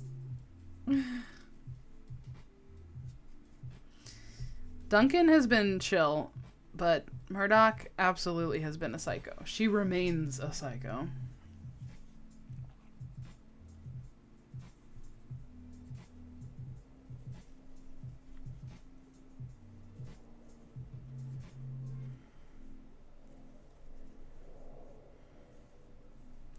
I'm just relieved that we finally got her in. So I have to track down her rabies vaccine like certification.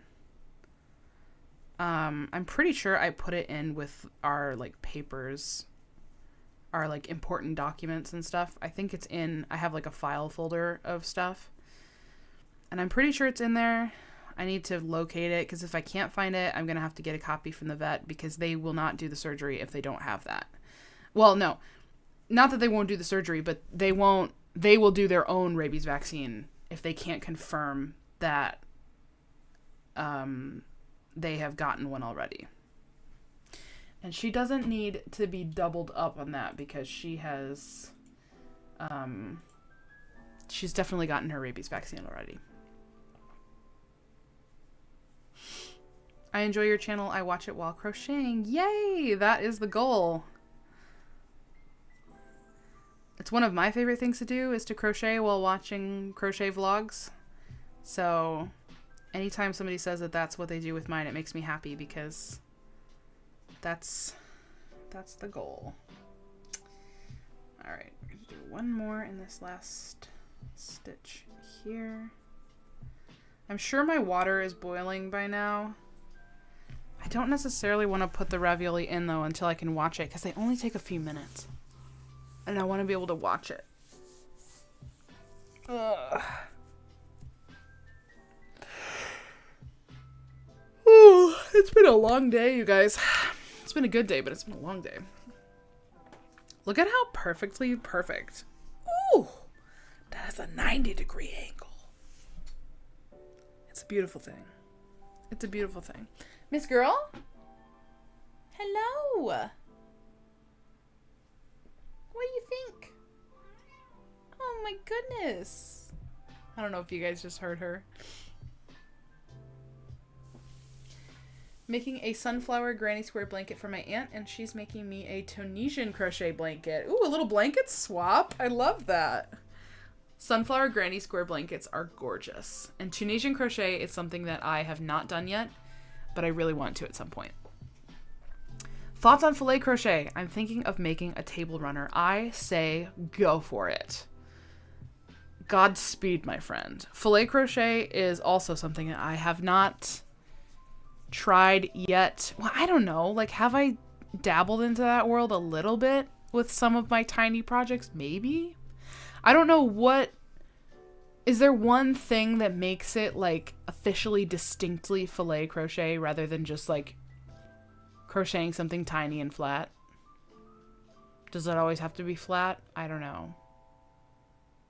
But I love the look of filet crochet. I love that it's, like, kind of trending right now. I feel like I've been seeing a lot of vloggers really getting into filet crochet. So I feel like I probably should too, right? Like if I want to be on trend. But also just genuinely, I think it's a really cool medium and I'd love to try it. The one I'm making her is going in her hippie van. Oh, that's so fun. We got 8 more minutes, you guys. I'm going to be done at 8:30. I'm just going to let the water boil. It's not like it's going anywhere. And I'll drop the ravioli in as soon as I'm done here. Okay, what am I doing? We're doing another row of our repeat. So if you guys weren't here earlier, it's literally just double crochet in one stitch and slip stitch in the next. And we just repeat that over and over again. And that's what creates, what am I doing? What am I doing? That was the slip stitch. Okay, sorry, my brain shorted out for a minute there. That's what creates the cool texture on the right side, which is so simple. Cotton thread and pattern from double crochet. That's what makes filet crochet. Okay, good to know, Kim. Your mom's capelet looked like filet. I know, right? Like, so apparently if what Kim just said is true, then I don't think it would technically...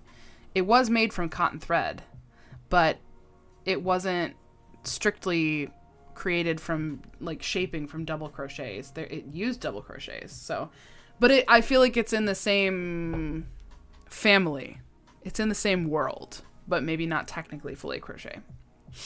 I really want to get into more advanced stitches and techniques. I'm self-taught, so I'm still learning. Same here, friend. I feel like that's the beautiful thing about crochet. It is a wealth of knowledge and options and skills. I feel like, you know, I've been crocheting for a long time and I feel like I've made some really cool stuff, and yet I still have so much that I want to try that I haven't tried yet. It really is amazing just how much you can do with this art form.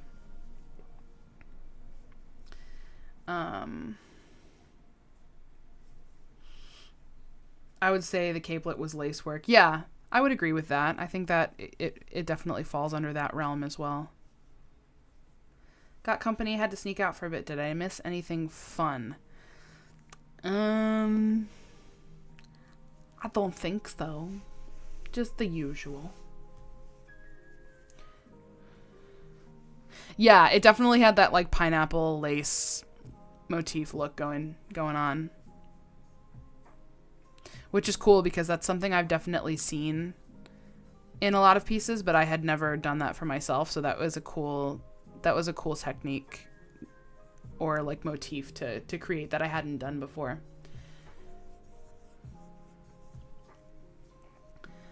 Well, that just sounds delightful.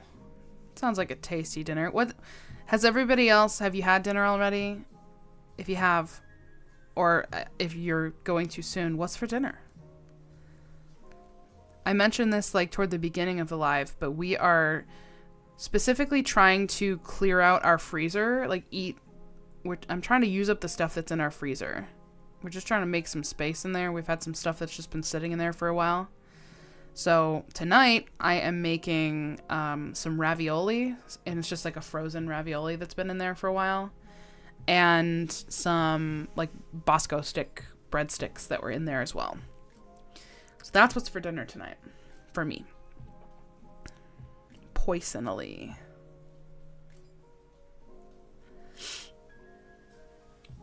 I wish I could like the other chatters' comments. Yeah, that would be nice, wouldn't it?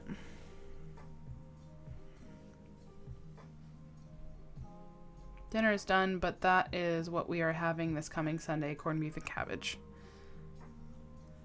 Salmon, mashed potatoes, and salad. Yum. Had Salisbury steak and mashed potatoes and garlic green beans. Yum. Dude, I used to be a big Salisbury steak fan. I still am. I think Michael, his mom, made it for him as a kid, and I don't know if he just genuinely doesn't like it, or if the recipe was a little bit weird or something, but because there's been several things where Michael's like, no, my mom made that growing up, I didn't like that, and then I'll make it for him and he's like, oh wait, I actually do like this. Could be just that his palate's changed, could be that it was a different take on the recipe, whatever, but Salisbury steak is one of those things that he thinks he doesn't like, but I might just have to try it one of these days, Shannon, and see if maybe it's something that he actually would like if it was prepared nicely. Not that his mom didn't prepare it nicely, but you know what I mean? Like, his palate has changed definitely as an adult, and he might like it now. Aldi has this gluten-free chickpea macaroni and cheese. So good. Added chicken and broccoli. Ooh, that does sound yummy. All right. We have 3 minutes left, you guys. I will take the opportunity in this last few minutes to say, if you weren't here before, we are going to, for now, unless and until something changes, we're going to plan on keeping Monday nights as our kind of weekly standing Crochet and Chat live. So next Monday, same time, 6:30 Eastern, I will plan to go live. We'll crochet, we'll hang out. I might work on this blanket a little bit more, but I also will, I'm sure I'll have some other project going as well.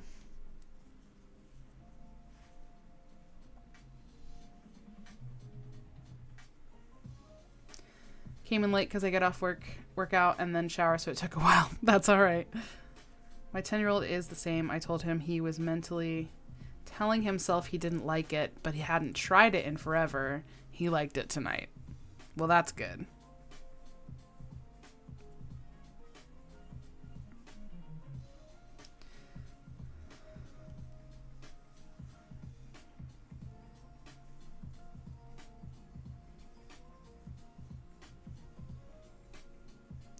Sounds like we all just need to get our women's Bible studies all coordinated.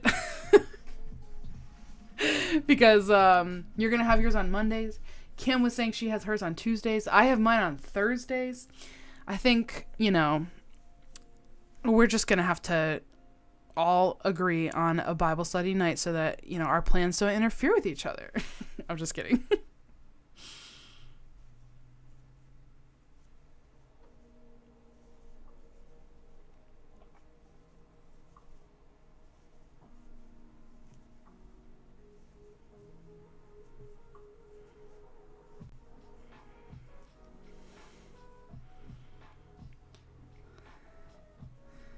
I grew up saying I don't like stuff, only eating frozen nugs and stuff. Now I eat everything or try anything. That's great.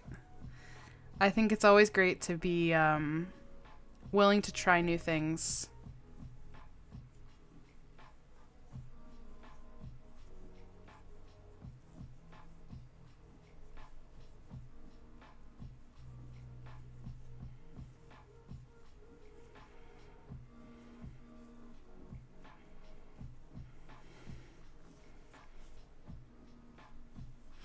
All right, you guys, it is officially 8:30, and that means I need to go and finally get dinner ready for us now that it's almost 9 o'clock.